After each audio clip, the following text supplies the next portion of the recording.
दोस्तों, हमारे देश में पेट्रोल और डीजल के प्राइसेस लगातार बढ़ते जा रहे हैं और कई जगह पर पेट्रोल ने तो सेंचुरी तक लगा दी है। तो क्या है आखिर रीज़न पेट्रोल और डीजल के प्राइसेस बढ़ने का, जानते हैं आज की वीडियो में। सब्सक्राइब कीजिए अनुटॉक्स चैनल को और बेल आइकन भी दबाइए आगे आने वाले वीडियोस के नोटिफिकेशन पाने के लिए। Hello everyone, this is Anurag and you are watching अनुटॉक्स।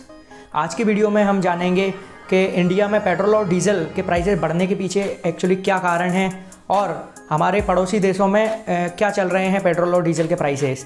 तो चलिए देखते हैं। दोस्तों, there are mainly two reasons for the hike of petrol and diesel prices in India. तो पहला रीज़न है इंटरनेशनल मार्केट में क्रूड ऑयल के प्राइसेस का बढ़ना। दोस्तों, सबसे पहले ये समझना ज़रूरी है कि इंडिया में जितना भी पेट्रोल और डीजल यूज़ किया जाता है उसे ज़्यादातर विदेशों से इंपोर्ट किया जाता है। तो अगर इंटरनेशनल मार्केट में क्रूड ऑयल के प्राइसेस बढ़ जाते हैं तो इससे इंडिया में पेट्रोल और डीजल प्राइसेस पर भी असर पड़ता है। तो अब कुछ लोग मुझसे पूछेंगे कि अनुराग भाई, कोविड-19 पेंडेमिक के दौरान इंटरनेशनल मार्केट में जब क्रूड ऑयल के प्राइसेस काफ़ी कम हो रहे थे तब भी इंडिया में पेट्रोल और डीजल के प्राइसेस कम क्यों नहीं हुए थे।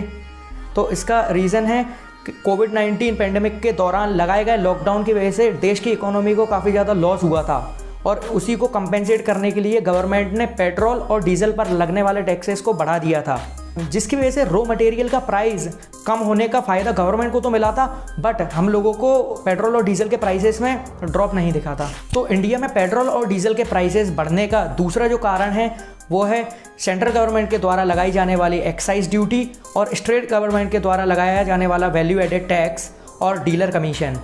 दोस्तों, इंडिया में पेट्रोल का बेस प्राइस लगभग 30 to 35 रुपीज़ पर लीटर के बीच होता है और इसमें जब सेंट्रल गवर्नमेंट के द्वारा लगाई जाने वाली एक्साइज ड्यूटी, स्टेट गवर्नमेंट के द्वारा लगाया जाने वाला वैल्यू एडेड टैक्स और 3 से 4 रुपए का डीलर का कमीशन ऐड हो जाते हैं तो पेट्रोल की कीमत 85 से 90 रुपीज़ पर लीटर के करीब हो जाती है और कुछ स्टेट्स में तो ये प्राइस 100 रुपीज़ तक पहुंच जाती है।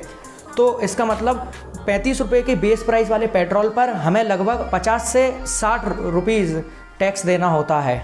अगर हम परसेंटेजेस की बात करें तो taxes contribute around 60% to the prices of petrol while 55% to the prices of diesel in India, जो कि एक बहुत बड़ा नंबर है। तो अगर हम इस चीज़ को एक एग्जांपल के थ्रू समझने की कोशिश करें, मान लीजिए आपके एरिया में आपको पेट्रोल 100 रुपये पर लीटर के रेट पे मिल रहा है, तो इसमें पेट्रोल की जो एक्चुअल प्राइस होगी वो होगी 40 रुपीज़ और बाकी का जो 60 रुपीज़ है वो केवल और केवल टैक्सेस के रूप में आप दे रहे हैं, जो कि एक बहुत बड़ा नंबर है। तो इन दो कारणों के अलावा भी इंडिया में पेट्रोल और डीजल के प्राइसेस बढ़ने के कुछ कारण होते हैं, जिनमें से एक कारण है इंटरनेशनल मार्केट में इंडियन करेंसी की वैल्यू। दोस्तों, अगर इंटरनेशनल मार्केट में इंडियन करेंसी की वैल्यू बढ़ जाती है तो हमें पेट्रोल कम रुपए में ख़रीदना पड़ता है और अगर इंटरनेशनल मार्केट में इंडियन करेंसी की वैल्यू कम हो जाती है तो हमें ज़्यादा रुपए देकर पेट्रोल को ख़रीदना होता है। तो दोस्तों, अब हम देखते हैं हमारे पड़ोसी देशों में आखिर क्या कीमतें चल रही हैं पेट्रोल की। हमारे पड़ोसी देश पाकिस्तान में पेट्रोल की कीमत आज के दिन लगभग 51 रुपीज़ पर लीटर चल रही है, जबकि श्रीलंका में पेट्रोल की कीमतें 60 रुपये पर लीटर के हिसाब से चल रही हैं और बांग्लादेश की अगर हम बात करें तो 76.4 रुपीज़ के आसपास पेट्रोल की प्राइस चल रही है आज के दिन। और अगर हम नेपाल की बात करें तो 69 रुपीज़ पर लीटर के आसपास प्राइस चल रही है नेपाल में। अगर हम भूटान की बात करें तो हमारे पड़ोसी देशों में सबसे सस्ता पेट्रोल आज के दिन भूटान में मिल रहा है करीब 50 रुपीज़ पर लीटर में। So it is the end of our video. उम्मीद है आपको वीडियो पसंद आया होगा। So please like the video, subscribe to the channel and also press the bell icon to receive the notification of upcoming videos.